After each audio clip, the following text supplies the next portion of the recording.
Estou muito feliz, estamos aqui já desde sexta-feira, conhecendo um pouquinho do povo de Deus, aqui em São Paulo.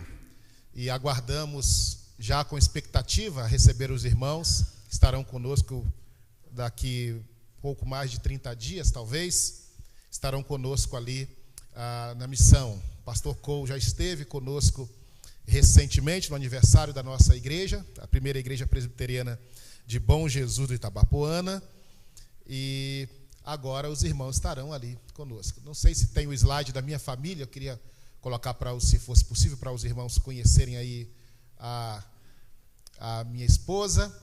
Marilene está do meu lado, meu filho Gabriel também ao meu lado, e ao lado do pastor Cole, a minha filha Sâmia. O Gabriel, a minha esposa Marilene, ela fez enfermagem. O meu filho Gabriel está cursando o 6º período de Direito, e a Sâmia está no 1º período de Odontologia. Então, essa é a nossa família. Deus me abençoou muito. Não sei se abençoou tanto a Marilene, mas eu fui muito, muito mesmo abençoado, tá certo? Então, a vida aí do pastor Cole foi uma bênção. Nós estamos ali também no 2º ano do nosso treinamento por discipulado. Já estamos ali com quase, acho que caminhando para 70 pessoas discipuladas ali na nossa igreja. E agradecemos muito a bênção que temos tido da igreja Água Viva conosco, nessa parceria aí já de quase 2 anos. De vez em quando ligamos para o pastor Samuel, pedindo material, e o Samuel tem tido assim, muita paciência conosco. Tá bom, pastor Samuel? Obrigado aí pela sua imensa paciência. E pedimos que os irmãos estejam orando por nós ali em Bom Jesus Itabapoana, tá? Estamos assim, muito felizes. Vou voltar para casa pelo menos uns 5 quilos mais gordo. Minha mulher falou: você não pode ser espaçoso, vai devagar, porque coreano é povo cismado, então vai devagar. Mas cheguei aqui, os irmãos têm ouriçado um lado meu assim, pro lado da gula. Então, mas é isso aí, irmãos. Deus os abençoe, tá bom? Uma alegria muito grande estar conhecendo os irmãos. Muito obrigado aí, tá bom? Deus os abençoe. Vamos ficar de pé para fazermos uma oração. Mais uma vez. Senhor nosso Deus, Pai Todo-Poderoso, agradecemos o Senhor a bênção de estarmos durante esses dias aqui em São Paulo. Agradecemos a Deus a forma acolhida como os irmãos têm nos tratado, de forma tão bondosa, ó Deus, e somos realmente imensamente gratos a Ti. Oramos em favor do ministério desta igreja neste lugar, pedimos sobre a vida dos Teus servos toda sorte de bênção espiritual, e suplicamos também agora que o Senhor nos abençoe neste momento em que compartilharemos a Tua palavra. Que a Tua palavra seja de fato, como ela mesmo diz, viva e eficaz. Que a Tua palavra penetre até as regiões mais profundas do nosso ser e provoquem transformações sensíveis, genuínas, verdadeiras, críveis, reais para a glória do Teu santo nome. Em nome de Jesus. Amém. Amém. Podemos assentar, irmãos. Nós vamos meditar com vocês sobre as 4 revelações de Isaías, capítulo 6. Se tiver os slides, os irmãos fiquem à vontade aí, vão colocando conforme for, se for possível.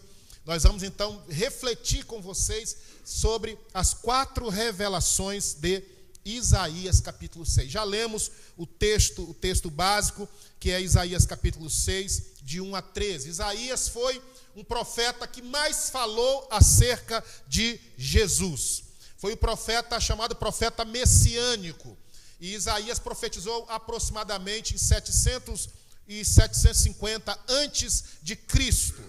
E então, em Isaías capítulo 6, nós temos a revelação do chamado de Isaías. E no chamado do profeta Isaías, 4 revelações surgem para nós ali. A revelação teológica, a revelação antropológica, a revelação cosmológica, a revelação missiológica. Nestas 4 revelações, nós temos um resumo, poderíamos assim dizer, daquilo que Deus tem para nós, planejado para nós, para que nós possamos pautar a nossa vida, pautar os nossos planos, pautar o nosso relacionamento com Deus, pautar a nossa vida com Deus. Observemos, portanto, meus irmãos, em primeiro lugar, a chamada, então, revelação teológica. A primeira revelação que Isaías tem é a revelação de Deus. Observem no versículo de número 1, que a palavra de Deus nos diz assim: no ano da morte do rei Uzias, eu vi o Senhor assentado sobre um alto e sublime trono. Observem, meus irmãos, que Isaías vê alguém. Isaías não vê uma coisa, Isaías não vê algo, Isaías vê alguém. Eu vi o Senhor. Deus é alguém. Por isso que essa revelação nós a denominamos como sendo a revelação da exaltação, de coisas superiores a nós, de coisas muito maiores do que nós. Pode seguir, que deve estar já no quarto slide lá, filho. Então, vai lá para frente. Aí, a revelação teológica é a revelação da exaltação. Isaías vê alguém, ele não vê uma força, ele não vê algo, Isaías vê alguém. Isso é importante a gente discernir. Eu me recordo, meus irmãos, que eu ia lá nos meus primeiros anos, meu ensino, vamos dizer assim, básico, lá pela 4ª série primária, eu era o número 33 na chamada. E os professores não chamavam os alunos por nome. Não sei se você é professor, vou pedir a você que você não faça isso. Eu me sentia muito mal. Quando eu... 1, 2, 33, eu respondia presente. Eu me sentia muito mal porque desde aquela época eu sabia que eu não era um número. Eu sabia que eu não era uma coisa, uma estatística. Eu sou Valdemir, eu queria ser chamado pelo meu nome. A palavra de Deus nos diz, portanto, meus irmãos, que Isaías vê alguém. Pode dar um cliquezinho aí, Fê. Isaías vê alguém. Esse alguém é pessoal. Deus não é uma força etérea, ele é alguém. E se você, meus irmãos, perceber, esse alguém, na sua exaltação, ele se manifesta, ainda que ele seja pessoal e Deus único, ele se manifesta de forma múltipla. Se você perceber no versículo 8, esse mesmo Deus vai dizer: a quem enviarei e quem há de ir por nós? Observe que esse Deus, ainda que seja um Deus pessoal, um Deus único, ele se manifesta de forma múltipla. É um relance da doutrina da Trindade, como você vê lá em Gênesis 1:26. Façamos o homem à nossa imagem, conforme a nossa semelhança. Algumas pessoas têm dificuldade de entender como é que Deus pode ser um e ao mesmo tempo ser três. Algumas pessoas têm muita dificuldade com isso. É interessante que nós cremos, e a Bíblia nos mostra acerca desse Deus que nós não compreendemos plenamente, ainda que o compreendamos suficientemente, que esse Deus, quando ele criou todas as coisas, ele deixou marcas da sua criação em nós. A minha esposa, ela pinta quadros. Se você for pegar os quadros da minha esposa e submeter a um exame, você vai achar a digital da minha esposa ali. Assim também é Deus, ainda que Deus seja incompreensível a nós plenamente, ele deixou marcas do seu caráter, da sua pessoa em nós. Lá em Romanos capítulo 1, versículo 20, a palavra de Deus nos diz que os atributos invisíveis de Deus, o seu eterno poder, como a sua própria divindade, claramente se reconhece desde o princípio do mundo, sendo percebido por meio das coisas que são criadas. Na criação nós vemos a marca de Deus, a marca do caráter de Deus. Deixa eu citar alguns exemplos fáceis daquilo que nós queremos dizer, desse Deus que é único, que é pessoal, mas que ao mesmo tempo é diverso, é trino. Por exemplo, a marca de Deus nas coisas criadas. Observem que nós seres humanos temos uma noção, por exemplo, de tempo. Quem criou o tempo? Deus. O tempo, ainda que seja único, ele se manifesta como? De forma tripla: passado, presente e futuro. Nós, seres humanos, somos colocados num espaço, não é verdade? O espaço que nós vivemos, ele é composto de quê? Altura, largura, profundidade. 3 em 1. Isso aqui que eu estou falando é o nosso irmão Adalto Lourenço que coloca lá na internet. Só você olhar lá, ele vai, físico, né? Ele vai nos mostrar isso aí. O universo onde nós estamos colocados, só existem 3 formas, vamos dizer assim, básicas de matéria. Sólido, líquido e gasoso. Percebendo que aquilo que Deus está impregnado nas coisas que Ele criou, a digital de Deus, Calvino Calvino diz que a digital de Deus está nas coisas criadas. Você já percebeu que, por exemplo, ainda que essa matéria existente se manifeste de 3 formas, se você pegar essa matéria e você reduzi-la à sua menor partícula, você vai encontrar o quê? Um átomo. Um átomo.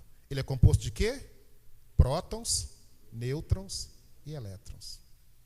Imagina você, ser humano, que é feito à imagem e semelhança de Deus. Você é um ser material, você é um ser social e você é um ser espiritual. 3 em 1. A marca de Deus estão nas coisas que Deus fez. Por isso, a palavra de Deus nos diz que Deus é alguém e Deus se relaciona com as coisas que Ele criou. Mas avancemos um pouquinho mais. O texto não diz apenas que Isaías vê alguém, mas vai lá novamente, irmão, para o 4º slide, e você vai perceber que esse alguém, segundo Isaías, ele está assentado num alto e sublime trono. Esse alguém é alguém soberano, é alguém que tem domínio sobre todas as coisas. O texto nos diz que esse alguém está assentado. E essa ideia de assentado na Bíblia é a ideia de alguém que domina completamente todas as coisas. A palavra de Deus nos diz que Jesus Cristo, tendo feito a purificação de pecados em Hebreus capítulo 1, ele assentou-se à majestade de Deus nas alturas, mostrando esse domínio completo. Mas ao mesmo tempo que esse Deus que é soberano, que domina todas as coisas, ele também, meus irmãos, é soberano não somente no agir, mas também é soberano no manifestar-se. Observem que o texto nos diz que no ano da morte do rei Uzias, eu vi o Senhor.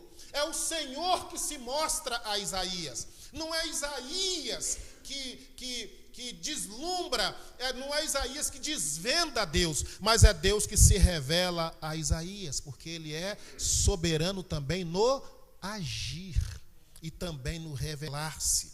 Ele diz na palavra de maneira muito clara, Mateus capítulo de número 11, graças te dou, ó Senhor dos céus e da terra, porque ocultastes estas coisas aos sábios, aos instruídos, e a revelastes aos pequeninos.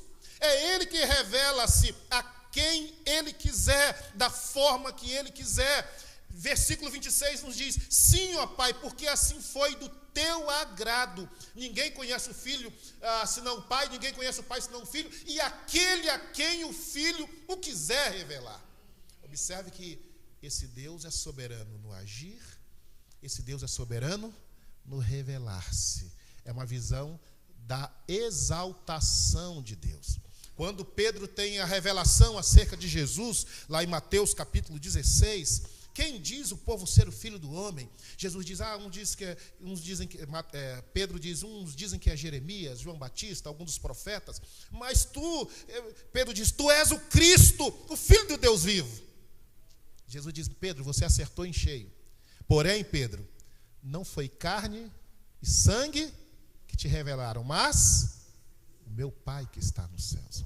É Ele que se revela a quem Ele quiser, porque Ele é soberano no agir, Ele está sentado, Ele é soberano no revelar-se. Observe, meus irmãos, que este que é soberano no agir, no revelar-se, ele é alguém que está assentado num alto e sublime trono. Ele é alguém glorioso. Observem lá no texto, no versículo 1, que ele diz, eu vi o Senhor. A expressão Senhor ali é o Adonai, é o governador, é o dono. No versículo de número 5 ele diz, os meus olhos viram o Rei. E no versículo de número 3 diz que este Senhor, agora já com todas as letras maiúsculas, o Iavé, trazendo a ideia da autossuficiência, da independência desse ser, ele é o Senhor dos exércitos, aquele que batalha as nossas batalhas. O versículo 1 diz que ele está, que as abas de suas vestes enchem o templo, enfatizando a glória deste Senhor, e a casa se enche de fumaça. Ah, meus irmãos, esse Senhor é um Senhor glorioso, soberano, absoluto, o governador, o independente, o autossuficiente. Mas observem ainda nesta visão teológica, na visão do ser de Deus, da pessoa de Deus, o texto nos diz ainda que serafins, ou seja, seres espirituais que assistem à presença do Criador, eles, tendo 6 asas, eles dizem: santo, santo, santo é o Senhor dos exércitos, toda a terra está cheia da sua glória. Olha que coisa interessante, meus irmãos, o fato de que estes seres espirituais, tendo 6 asas, eles não ousam contemplar a face do Senhor. Com 2 asas eles cobrem o rosto, temor a Deus. Com 2 asas eles cobrem os pés, reverência a este que se assenta no trono. E com 2 asas eles voam. E é interessante que o texto nos diz que eles dizem uns aos outros.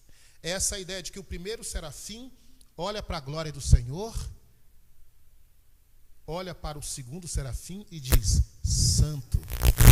O segundo serafim olha para a glória do Senhor, olha para o segundo serafim e diz: santo. O terceiro serafim olha para o Senhor, olha para o primeiro serafim e diz: santo é o Senhor dos exércitos. Há uma santidade nesse ser, distinta da nossa santidade. Deus é santo naturalmente, se podemos dizer assim. É uma santidade, a nossa santidade é uma santidade derivada, mas a santidade de Deus é uma santidade de essência, própria dele mesmo. Deus não se movimenta para ser santo, ele simplesmente é santo. Isso é extremamente importante para nós, quando nós nos relacionarmos com este que é chamado Senhor da nossa vida. Primeira revelação é a revelação teológica. Mas em segundo lugar, vejamos ainda que no chamado de Isaías há também uma revelação antropológica. Pode ir lá para frente no slide. A revelação antropológica. Se a primeira revelação é uma revelação do ser de Deus, do caráter de Deus, da glória de Deus, a segunda é uma revelação que trata acerca da exaltação desse que se assenta no trono. A segunda revelação é uma revelação da humilhação. Porque logo após ver a glória de Deus, Isaías diz: ai de mim, estou perdido, porque sou um homem de lábios impuros, habito no meio de um povo de impuros lábios, e os meus olhos viram o Rei, o Senhor dos exércitos. Então observem que se você voltar ao capítulo 5 de Isaías, você perceberá que os olhos de Isaías estão sempre no outro, no capítulo 5. Olha lá, versículo 8. Ai dos que ajuntam casa e casa. Isaías 5:11. Ai dos que se levantam pela manhã. Observe que os olhos de Isaías estão sempre voltados, sempre projetados para o outro. Versículo 18. Ai dos que puxam para si iniquidade. Versículo 20. Ai dos que ao mal chamam bem e ao bem chamam mal. Versículo 21. Ai dos que são sábios aos seus próprios olhos. Versículo 22. Ai dos que são heróis para beber vinho. Quando chega aqui no capítulo 6, Isaías não diz ai daqueles, ele diz ai de mim. É a revelação da humilhação. O que aterroriza Isaías não é o fato de Deus ser transcendente. O que aterroriza Isaías é o fato de Deus ser ético, é o fato de Deus ser moral, é o fato de Deus ser santo. O que aterroriza Isaías não é o poder de Deus, mas a sua condição de impureza. Ai de mim! 3 coisas devemos destacar aqui, nesse segundo momento. Primeiro, o conceito, o entendimento que Isaías tem de sua pecaminosidade pessoal. Ai de mim. Não tem como eu continuar existindo depois do que eu vi. Ele diz, estou perdido. Na outra versão bíblica diz, estou perecendo. Eu sinto-me sendo desluído, desmembrado. Uma situação irreversível. Mas observe que ainda se destacam a pecaminosidade coletiva. Porque ele diz, habito no meio de um povo de impuros lábios. Ele reconhece a sua miserabilidade, a sua pecaminosidade, mas ele reconhece que aqueles que estão ao seu redor não são diferentes dele. Eu habito no meio de um povo de impuros lábios.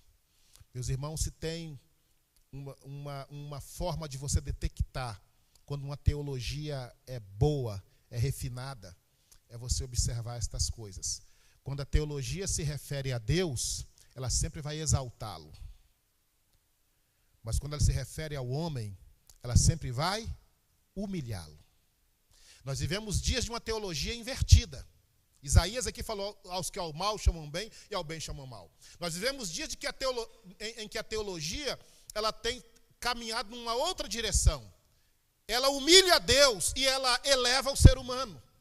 Ele coloca Deus na condição de escravo. Quantos e quantos são os pastores e pregadores que empurram Deus numa parede e exigem de Deus coisas? A revelação antropológica, ela humilha o homem. Ela reconhece que aqueles, como nós dizemos lá na Bahia e em Minas, são farinha do mesmo saco. Não são distantes de mim. A palavra de Deus nos diz que todos pecaram e carecem da glória de Deus. Mas é interessante que quando Isaías tem esse conceito aqui de pecaminosidade coletiva, universal, há ainda, a despeito de tudo que nós falamos do caráter desse Deus, há um misto de graça aqui. Porque observe que o texto nos diz que um dos serafins, quando vê Isaías nessa condição, eles voam rapidamente, ele voa rapidamente, vai ao trono, tira com uma tenaz, uma espécie de pegador de macarrão, uma brasa viva que tira do altar e queima a fonte do pecado de Isaías. Observe que esse serafim voou imediatamente diante do quadro da miséria de Isaías. Observe que esse serafim, meus irmãos, foi ao trono buscar esta brasa viva sem que Isaías tivesse feito um pedido. Pelo contrário, Isaías via a sua condição como irreversível. E então ele toca os lábios de Isaías. Então nos ensina aí que esse tocar dos lábios de Isaías nos ensina acerca de uma experiência que o ser humano precisa ter em relação ao seu pecado, uma experiência dolorosa, porém eficiente. Nós lemos na Bíblia que todas as coisas, segundo a lei, se purificam geralmente com sangue. A purificação de pecado geralmente na Bíblia é observada por meio do sangue. Sem derramamento de sangue não há remissão. Mas a Bíblia trata também da purificação por meio da água. Lá em Tito, capítulo 3, a água é símbolo de purificação também na Bíblia. O lavar regenerador do Espírito Santo. E aqui nós temos a purificação também por meio do fogo, desta brasa incandescente.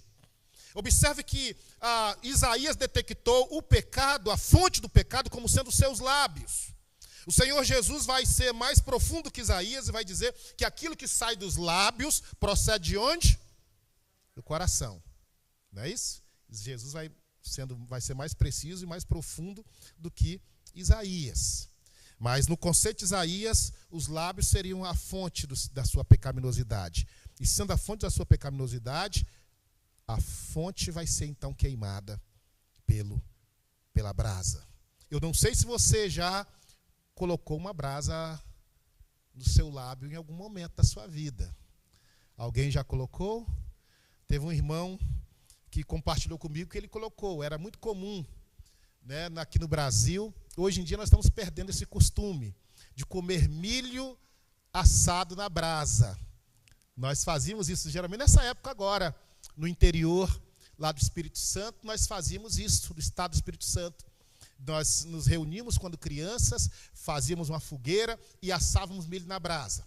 Um irmão compartilhando comigo que ele então colocou o seu milho, está ali na brasa, e eram brasas mesmo, e a gente ia virando o milho. Diz ele que quando ele tira o milho, que ele vai bocanhar o milho, tem uma brasa agarrada. E ele dá um grito desesperador. É o que acontece aqui na experiência de Isaías. O anjo tira a brasa do altar, vai aos lábios de Isaías e tss. Isso é para mostrar que essa experiência com o nosso pecado precisa ser algo que de fato nos fere, nos machuca. Por isso não é à toa que lá na cruz do Calvário, o brado do filho foi Eloi, Eloi, lama sabachthani, Deus meu, porque ali a brasa queimava no nosso Senhor Jesus Cristo, purificando-nos de todo pecado. Segunda experiência, meu irmão, segunda a revelação que nós temos aqui é a revelação antropológica, a revelação daquilo que nós somos, pecadores, miseráveis e carentes da graça do Senhor, carentes que os nossos lábios sejam tocados pela brasa incandescente procedente do trono do nosso Senhor. Mas em terceiro lugar, nós temos ainda a revelação a revelação missiológica. Observem que o texto nos diz que há uma visão diferenciada de Isaías. Isaías diz assim: ai de mim, estou perdido, porque sou um homem de lábios impuros, habito no meio de um povo de impuros lábios. Isaías vê o seu pecado. Mas observem que os serafins, quando olham para a terra, quando eles olham para a criação, eles dizem: santo, santo, santo é o Senhor dos exércitos, toda a terra está cheia da sua glória. A terra está cheia da sua glória. Isaías, os anjos, os serafins aqui têm uma visão do cosmos. A terra aqui, mas é símbolo do cosmos. E isso é muito interessante. É revelação do meio onde estamos inseridos. Os serafins têm a visão de onde Isaías está, porque Isaías havia identificado, mas os anjos têm uma visão diferenciada. Meu irmão, não há somente pecado na terra. Não há somente pecado na terra, mas também a glória do Senhor. Isso é extremamente importante de nós vermos. Então, enquanto nós vemos a revelação teológica, como sendo a revelação da exaltação de Deus, antropológica, a revelação da humilhação do homem, a revelação da glória de Deus no meio da terra, meus irmãos, é extremamente importante, porque é a revelação da beleza de Deus, do deslumbramento de Deus. A glória de Deus não é outra coisa senão a soma, o conjunto dos atributos de Deus. É uma palavra difícil de traduzir na língua portuguesa, porque glória tem uma amplitude de definições muito grandes. A ideia de glória traz a ideia de brilho, a ideia de esplendor, traz a ideia de limpeza. A glória de Deus é aquilo que Deus é, o reflexo daquilo que Deus é, do caráter de Deus na criação. Observem, portanto, 3 coisas dignas aí de serem nominadas. Ele diz, primeiro, toda a terra. Ou seja, esse conceito de que em cada lugar da terra, onde você for, na terra, ou no cosmos, ou no universo, o brilho de Deus está ali. A presença de Deus está ali, o caráter de Deus está ali. Não há somente miséria no mundo, meus irmãos. Não há somente corrupção no mundo, meus irmãos. Um pessimista geralmente olha para as coisas e só vão ver miséria, pobreza e tristeza. Mas peça a Deus a capacidade de onde Deus te colocar, você conseguir perceber a presença de Deus naquele lugar. Observe, em segundo lugar, que o texto nos diz que toda a terra está cheia. A ideia de que a plenitude de Deus preenche cada espaço. Cada espaço está preenchido pela glória de Deus. Isso significa dizer que nós podemos ver a glória de Deus no sorriso de uma criança. Nós podemos ver a glória de Deus no calor de Bom Jesus de Itabapoana. Vocês vão ver. Eu vejo irmãos que às vezes falam assim: ai, mas que calor miserável. Eu falo, meu irmão, não é calor miserável não. A glória de Deus está no nosso calor. A glória de Deus está nas alturas dos prédios de São Paulo. A glória de Deus está ali. A glória de Deus está no sorriso da criança. A glória de Deus está no choro de uma criança. Porque toda a terra está cheia da glória de Deus. Mas em terceiro lugar, observe que a terra está cheia, não é de outra coisa senão da glória de Deus. Do caráter de Deus. Isso é muito importante. Como nós falamos, seja no rugido do leão, onde for, a beleza de Deus está presente ali. O Salmo 29 nos diz que a glória de Deus é vista nas chamas de fogo, no despedaçar dos cedros, no saltar do bezerro, no nascimento da corça, e no seu tempo tudo diz glória, porque a glória de Deus preenche cada espaço. Peça a Deus essa capacidade de você se deslumbrar com a glória de Deus. Eu vejo gente que tinha um desenho antigamente na televisão, não sei se vocês viram, é uma hiena. E a hiena, ela era pessimista em tudo. Tudo que o personagem falava, ela era paciência. O jargão da hiena era, ó céu, ó vida, ó azar. Tá lembrando? Tem gente que é assim. O pastor Guilhermino Cunha falou que tem gente que é tão pessimista que ele tem o olhar do urubu. Tudo que ele vê é carniça. Mas é interessante que quando os anjos, ainda que Isaías tenha percebido o pecado, e haja o pecado, sim, porque lá no início a palavra de Deus nos diz que maldita é a terra por sua causa, a criação, o cosmos, de fato foi amaldiçoado por Deus, mas a glória de Deus não saiu da criação. A glória de Deus não saiu da criação. E é importante que eu tenha esta visão, esse entendimento das coisas, senão eu vou viver uma vida extremamente miserável e pessimista.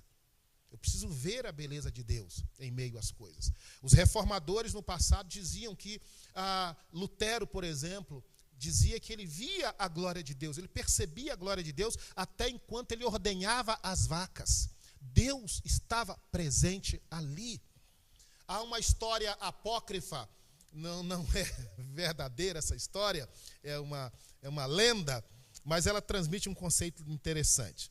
Dizem que certa vez os discípulos de Jesus caminhavam com Jesus por uma determinada localidade e de repente eles se deparam com uma carcaça, com uma carniça de um cachorro, um animal fétido, nojento, asqueroso. E então os discípulos olham para aquela carcaça, que trói nojento, Jesus, que coisa mais feia, que coisa horrível, olha o odor, que odor fétido. E Judas então falava cada vez pior daquele animal que eles encontraram, aquele resto daquele animal. E então essa parábola diz que o Senhor Jesus se aproxima do animal. E quando o Senhor Jesus olha para aquela carcaça, o Senhor Jesus diz assim, que belos dentes este animal tinha. Observem que essa história, ela chama a nós, ela desafia-nos a olhar para as coisas com uma perspectiva diferente. A ver beleza até nas coisas mais horripilantes e desagradáveis. Isso é muito importante. Os anjos olham para a terra, os serafins, eles dizem, toda a terra está cheia da sua glória. Então, meu irmão, olha mais para as estrelas. Meu irmão, vai à praia, vai a Guarapari, vocês vão estar lá próximo da gente. Usufruam mais das coisas de Deus. Levem a vida de maneira mais leve. Percebam Deus nas mínimas coisas na sua vida. Por que é que vai reclamar de um filho que não passou no vestibular? Por que você não agradece a Deus? Porque Deus está dando a ele uma capacidade de ele crescer e tornar-se uma pessoa mais persistente, mais perseverante. Por que eu vou chorar e reclamar de Deus diante de uma situação, se eu estou enfrentando a enfermidade, e a enfermidade está doendo? Sim, é verdade, está doendo, mas por que eu não vou aproveitar esse momento e dizer, Deus, talvez o Senhor está me levantando nesse momento para eu orar um pouquinho mais, para eu ser mais persistente, para eu ver a glória do Senhor no meio de todas estas coisas, toda essa situação que nós estamos vivendo. Toda a terra está cheia da sua glória, da presença abençoadora de Deus, da virtude de Deus, do brilho de Deus em meio às circunstâncias adversas. Mas em quarto lugar, nós temos ainda uma revelação, mais uma revelação de Isaías aí, que é a revelação missiológica. Observem que após Deus revelar-se a si mesmo, Deus revelar o homem, a exaltação de Deus, a humilhação do homem, o deslumbramento das coisas, em que a glória de Deus está no meio destas coisas, Isaías agora tem uma visão de uma tarefa. Isaías tem uma visão de um chamado, de uma comissão. E então o Senhor diz a Isaías: a quem enviarei? E quem há de ir por nós? Isaías diz: eis-me aqui, envia-me a mim. Irmãos, isso é tão impressionante, essa estrutura de Isaías, ela se assemelha a muitas outras estruturas na Bíblia, por exemplo, com o Salmo 126. No Salmo 126, observe que o Salmo começa com Deus. Quando o Senhor restaurou a sorte de Sião, ficamos como quem sonha, a nossa boca se encheu de riso, a nossa língua de júbilo, entre as nações dizia: grandes coisas o Senhor tem feito por eles. Com efeito, grandes coisas fez o Senhor por nós, por isso estamos alegres. Olha, o Salmo começa com Deus, mas o Salmo termina com quem? Com o homem. Quem sai andando e chorando enquanto semeia, voltará com júbilo trazendo os seus feixes. Começa com a exaltação de Deus e termina com o trabalho do homem. Olha Isaías capítulo 6. No ano da morte do rei Uzias, eu vi o Senhor assentado no alto sublime trono. Começa com Deus. E termina: a quem enviarei? E quem há de ir por nós? Termina com o homem. Pastor Samuel pregou aqui no culto anterior. E aí nos mostra, na mesma estrutura, pastor Samuel, que Moisés tem a visão da sarça. E ali na visão da sarça, da glória de Deus expressa na sarça, nós temos ali o comissionamento também de Moisés. Começa com Deus, Samuel enfatizou isso no sermão, e termina com o homem enviando Moisés para fazer a obra de Deus em meio ao seu povo. Então nós temos aqui a mesma estrutura em Isaías, a visão da missão, e algumas coisas são importantes de se destacar na missão que é dada, na tarefa que é dada a Isaías. Primeira coisa, o autor da missão. Observem lá que o texto vai nos revelar que o autor da missão é Deus. Ele diz: a quem enviarei e quem há de ir por nós? Encontrei aqui na igreja Água Viva uns irmãos que já eram conhecidos meus, apesar de eu não tê-los conhecido diretamente há alguns anos, lá em Belo Horizonte. E ali, o ex-pastor desses irmãos hoje é pastor da chamada Igreja Missional, o pastor Robinho. E esse movimento missional, surgido nesses últimos 20 anos na nossa igreja, ele está trazendo à igreja um conceito diferenciado. Que a missão da igreja, na verdade, não é a missão da igreja. É a missão de Deus e não da igreja. Porque quem está em missão é Deus. O autor da missão é Deus. É isso, basicamente, que os autores da visão missional têm trazido a nós. Assim como o Pai me enviou, eu vos envio. Então, o autor da missão é Deus. Deus está em missão. Segunda coisa que é revelada na questão da missão aí é os cooperadores, que os irmãos utilizam muito esse termo aqui na Água Viva, percebi, e o instrumento da missão. Quem nós somos? Nós somos cooperadores da missão. Ele diz então a Isaías, quando Isaías diz: eis-me aqui, envia-me a mim, ele diz: vai e pregue. Observe que nós somos então enviados, cooperadores da missão, mas ao mesmo tempo um instrumento da missão. Nós vamos executar esta missão por meio de quê? Por meio da palavra. Vai e pregue. Somos enviados a pregar. A palavra de Deus nos diz que aprove Deus salvar os que creem pela loucura da pregação. Diz a palavra de Deus que em quem nós, depois que nós ouvimos a palavra da verdade, Efésios 1:13, o evangelho da nossa salvação, depois que nós ouvimos, nós cremos e fomos selados com o Santo Espírito da promessa. Então, segunda coisa que é demonstrada ali são os cooperadores e o instrumento da missão. O ambiente da missão. Aí sim, Isaías vai revelar que o ambiente em que nós vamos executar a missão de Deus é um ambiente hostil. Reflete o aspecto antropológico. Porque Isaías nos diz que ele viu um povo de lábios impuros. um povo hostil, um povo difícil. E a Isaías é revelado que ele vai pregar num ambiente de muita dificuldade. Ouvi e não entendais. Vede e não percebais. Torna insensível o coração deste povo. Endurece-lhes os ouvidos. Alguns refletirão de forma dura, porque eles são duros de fato. Outros, porque o próprio Deus os endurecerá, segundo o seu propósito, segundo a sua vontade. Quarta coisa que Isaías coloca aí é o foco da missão.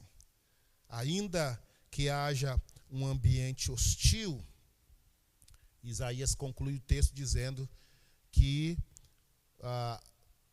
um pequeno, quase que insignificante, um remanescente, no finalzinho do versículo 13, como terebinto e carvalho, dos quais depois de derribados ainda fica o toco, assim a semente santa é o seu toco. Surge no tronco um objeto de vitalidade, um pequeno grupo. Nós somos então chamados ao Senhor a pregar nesse ambiente hostil, a cumprir nossa tarefa no meio de muita hostilidade e dificuldade. Pregar para todos, mas esperando alcançar a semente santa. Um pequeno remanescente vai brotar e o nosso sucesso está em pregarmos a palavra do Senhor. Meus irmãos, eu quero fechar minha palavra então nesta manhã, já quase tarde, trazendo a nós 4 lições importantes, lições práticas dessas 4 revelações de Isaías. A revelação da exaltação, a revelação de Deus. O que isso implica na minha vida? A revelação da humilhação do homem, o que isso deve mexer de forma prática comigo. A revelação da natureza, do cosmos, o que isso vai ser importante em relação a mim. E a revelação da minha missão.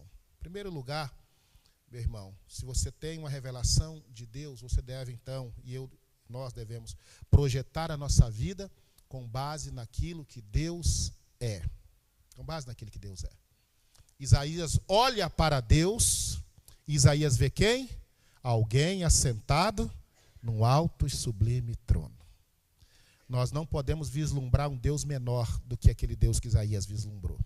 Os meus sonhos, os meus projetos têm que ser baseados e projetados naquilo que Deus é. Quando eu olho para um Deus e eu consigo contemplá-lo como sendo um Deus soberano, um Deus que não é circunscrito à razão minha, o meu próprio entendimento, um Deus que governa, que domina sobre tudo e sobre todos, eu oro com mais ousadia. Eu acredito, eu creio com mais fé. Eu trabalho com mais convicção. Quando eu olho para um Deus que se assenta no trono, a minha expectativa tem que ser sempre grandiosa, que ela vai ser de acordo com aquilo que Deus é. Então, em primeiro lugar, meu irmão, projete a sua vida com base naquilo que Deus é. Deus é elevado. Diz Isaías 57:15 que ele habita num alto e santo lugar. Diz Tiago que ele habita em luz inacessível. Ele é o Altíssimo, Senhor soberano sobre todas as coisas. Esse é o Deus da sua vida. Projete os seus sonhos, projete os seus alvos, as suas metas, o seu ministério, não com base naquilo que você é, mas com base naquilo que Deus é. Amém? Amém. Então diga assim: vou projetar os meus sonhos, diga. Com base naquilo que Deus é. Amém. Segundo lugar, meu irmão, ande em santidade de vida. Porque quando Isaías olha para Deus, ele vê glória, poder e majestade. Mas quando ele olha para si, ele vê o quê? Pecado. E a palavra de Deus nos diz que uma coisa só nos afasta de Deus: nosso pecado. Nosso pecado faz separação entre nós e Deus. E a palavra de Deus nos diz que aquele que é culpado, ele não tem por inocente. Ele é um Deus que conta até os cabelos da nossa cabeça. Estão todos contados. O meu é mais fácil, né, de Deus de resolver isso aí. Tá certo? Então, o Deus a que nós servimos não compactua com o erro. Então, eu tenho que andar em santidade. Fazer as coisas certas no tempo certo e da forma certa. Porque Deus não se deixa escarnecer.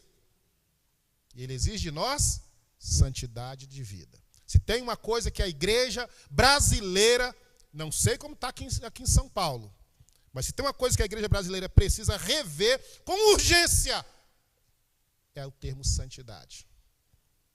Porque antigamente alguém se dizia crente, esse alguém era gente de valor, de uma só. Eu poderia não gostar, falei isso com o pastor, acho que foi com o pastor Dario. Poderia eu não gostar do indivíduo antigamente. Não vou com a cara do pastor Dario.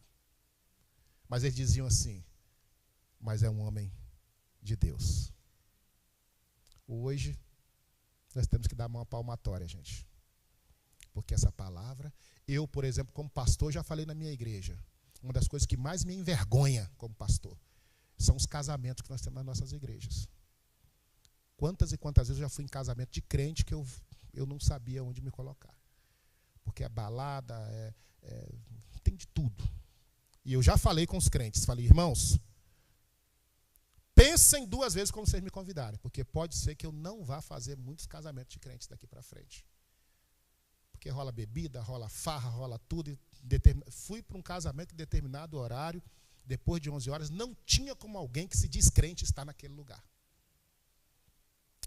Ande certo com Deus. Isaías diz, ai de mim.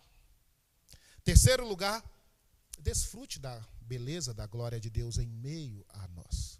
Desfrutar. Se a glória de Deus está presente, meus irmãos, em cada momento, em cada instante, em todo lugar. Se eu vou ao deserto do Saara, lá a glória de Deus está presente. Se eu vou à Coreia, lá a glória de Deus está presente no meio da neve. Se eu vou ao calor de Bom Jesus, a glória de Deus está presente ali no meio do calor de Bom Jesus. Amém. Glória a Deus. Usufrua mais, meu irmão. Vai mais à praia, meu irmão. Vai mais ao campo, meu irmão. Deite mais com seu filho, contemple as estrelas, meu irmão. A glória de Deus está presente ali, no meio das dificuldades, dos problemas, das crises que você passar, dos momentos de oração e de angústia da sua alma. A glória de Deus está presente ali. Contemple a glória de Deus e leve a sua vida vislumbrando a glória de Deus. Quando você ligar o seu carro, quando você passar o detergente no prato, a glória de Deus está presente em meio à sua vida. Amém? Toda a terra, diz Isaías, está cheia da glória de Deus. Quarto lugar, pregue fielmente o evangelho no poder de Deus. No poder de Deus. Pregue fielmente o evangelho. Meus irmãos, nós pregamos a todos, mas esperando alcançar a semente santa que é o toco. O ambiente vai ser duro e vai ser hostil. Vocês sairão em missão daqui uns dias. Pode ser que algumas coisas não te agradem lá em Bom Jesus, Itabapoana. Eu me recordo, por exemplo, que nós saímos para pregar o evangelho uma vez com a igreja, quando uns irmãos se aproximaram de uma casa, o rapaz agarrou uma toceira de cana, não sei se os irmãos sabem o que é toceira de cana, as canas os irmãos sabem o que é, né? Agarrou na toceira de cana ali e arrancou aquela toceira de cana e partiu para cima dos irmãos. Estava endemoniado, a irmãzinha clamou o sangue de Jesus, ele caiu duro no chão. Mas o ambiente foi hostil. Foi hostil. Nós estamos vivendo dias em que o evangelho está sendo impedido de ser proclamado nas escolas, de você falar de Jesus para as pessoas. Mas Deus tem, no meio de toda essa hostilidade, gente para ser salva. Deus tem um remanescente fiel que vai se dobrar diante do Senhor quando você pregar o evangelho. E esses precisam ser alcançados, Num tempo de instabilidade, Deus se revelou a Isaías. O texto nos diz, no ano da morte do rei Uzias, eu vi o Senhor assentado sobre um alto e sublime trono. Pode pôr a última imagem, irmão. Um alto e sublime trono. Uzias reinou 52 anos em Judá. Foi um rei muito bom. Errou alguma coisinha no finalzinho, mas foi um bom rei. Isaías provavelmente vai ao templo preocupado, porque as coisas poderiam mudar ali. Vocês sabem muito bem que sempre que um rei saía e entrava um outro rei, e esse rei não temia a Deus, a nação também afundava junto com o rei. Provavelmente por causa disso que Isaías vai ao templo com medo, com angústia no coração, com alguma preocupação. Mas quando ele chega ali no templo, Deus se revela a ele e diz: olha, eu sou o Senhor, Isaías. Olha, a sua situação é esta, Isaías. Mas no meio do ambiente que você está, a glória de Deus está presente. Vai e pregue o evangelho. Que assim seja. Que essa igreja também, que você também seja instrumento de Deus a esta geração. Amém? Vamos ficar de pé e vamos orar, fechando a nossa palavra aqui nesse momento.